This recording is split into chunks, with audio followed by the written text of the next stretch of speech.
What's up, folks? Your boy Despot. Welcome to another segment of Dumb Cops. Today, I'd just like to finally put this Brown University thing to end. The case was very close and personal to me. This is the city I grew up in. This is the city I was law enforcement in. This is the city my dad was on the job. Not only was this my city, I was lead detective in District 9 in the city, which included the Brown University campus. And I said from day one, this is going to be a tough case. Why? There are no cameras. I knew that. I retired over 5 years ago, and I know that fucking university.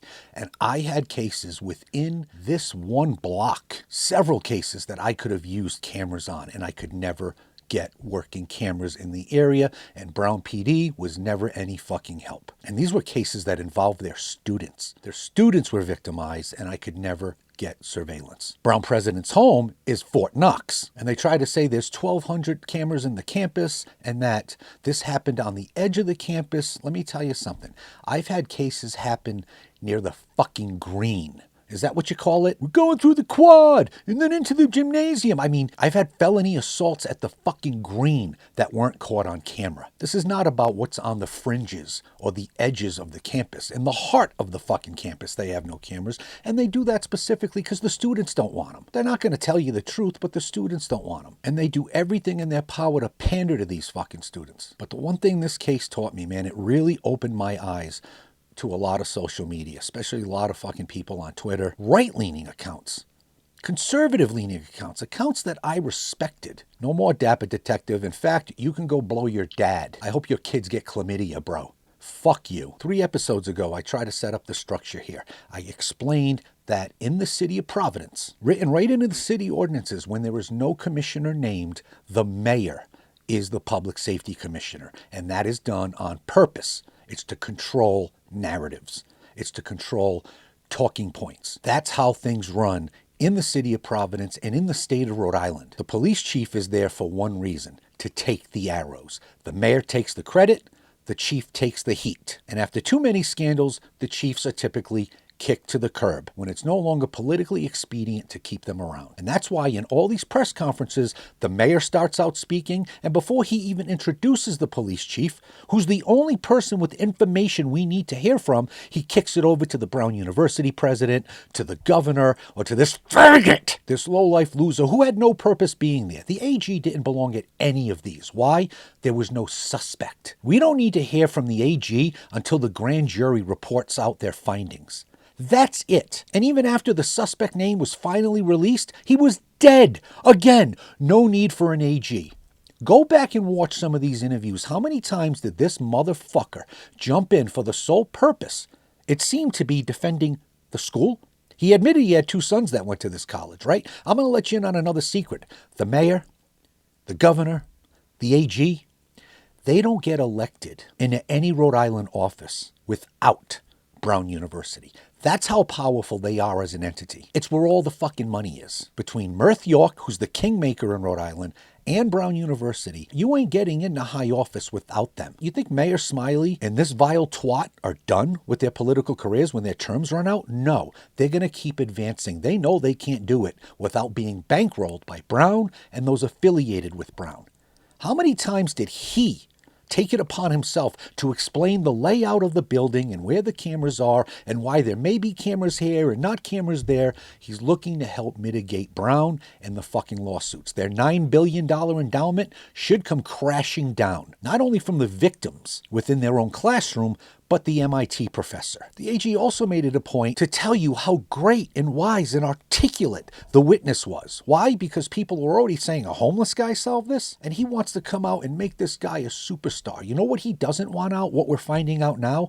The homeless guy was living in the basement of the building. All week we've been hearing from the Brown president and the Brown PD about how secure their buildings are, that they were only left unlocked this one day because it was finals week, because for some reason our students are too fucking retarded to card their way into a building that they card their way into every fucking day. We just felt like making it easy. No, what they didn't want you to know was that they got homeless people living in the basements. There are homeless people living in the fucking basement. And while this guy may have cracked the case, I told you day one, this won't be cracked by the mayor. It won't be cracked by the governor or the AG. I even went as far as to say the FBI won't fucking solve this. How do we know that? The FBI is the one that gave him the first kid who turned out to be totally fucking wrong, ruined the kid's fucking life. Yes, that came from the FBI. I told you PPD was going to solve this. People I respect online keep confusing the PPD chief with the Brown police chief. They're two totally separate fucking police departments. Brown PD wanted nothing to do with this. They had nothing to do with this. They are sworn police officers with police powers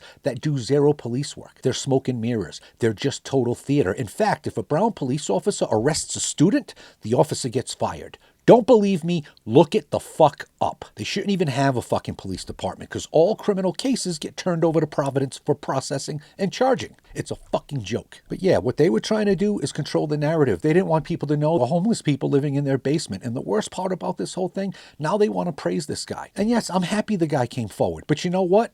By the time the guy came forward, this dude was probably already dead in the fucking storage shed. That would have started stinking. They would have found the guy in there with the fucking guns. What did this homeless guy solve? Well, apparently immediately he posts to Reddit. I'm being dead serious. The police need to look into a gray Nissan with Florida plates, possibly a rental. I know because he used his key fob to open the car, approached it, and then something prompted him to back away. When he backed away, he relocked the car. I found that odd, so when he circled the block, I approached the car. That is when I saw the Florida plates. This guy put this fucking thing up on Reddit. Okay?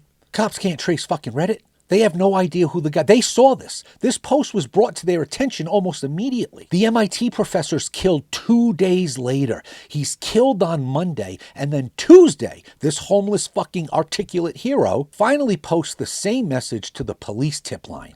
That's when the police track him down, realize he is in fact the guy from Reddit. He's also a guy they were looking for. This fucking guy. They were looking for him because they had seen him on camera, engaged with the shooter. They had seen this. This altercation he's talking about around the car, they had seen this. Without audio, they knew something happened and they wanted to talk to this guy. Hey, you talked to the shooter. What did you talk about? They had been looking for this guy. He waited till Tuesday to contact the fucking police? Are you kidding me? It shows you what the police were dealing with. An incompetent fucking boob who makes $64,000, not a year, not a month, a fucking week, folks. Look it up. 64 grand a week, if my math is correct. I don't know what this frumpy fucking dude makes, but it's way too much. 64 gur a week with no fucking cameras. Do you understand how hard it was for the police to make this happen? And who made it happen? A guy that some of you cunts out there is calling an imported DEI hire. Him and the men and women that work for him made this happen. I know this guy. This guy not only bleeds blue, he bleeds red, white, and blue. Regardless of his fucking accent. He's more American than 90% of you motherfuckers I know. No camera and an eyewitness who's an articulate fucking retard who waited till Tuesday, right? The guy living in the Brown basement waits till Tuesday, 24 hours after the MIT professor was gunned down. Oscar Perez and his department, again, a department I've explained to you I have no love lost for. They try to end my life more than fucking once. I have every reason to bash these fucking people. He wasn't the police chief at the time, and I worked with him when he was a patrolman. I know exactly what kind of cop he is. Providence police detectives, with the worst surveillance ever and a fucking boob as an eyewitness. They did this. They not only solved their case, they solved the MIT case. All of Massachusetts, all the FBI up at fucking Boston didn't fucking solve this. Providence did. Like I said they would. I didn't know they would solve that one, but I said they would solve theirs at the very beginning. All right? That department fought bad cameras. They fought a fucking articulate Brown alum dope. They solved it the old-fashioned way like good cops always do. Like they always do when technology fails. Which on a side note, what's a Brown University degree worth? How many other alum are living in their basement?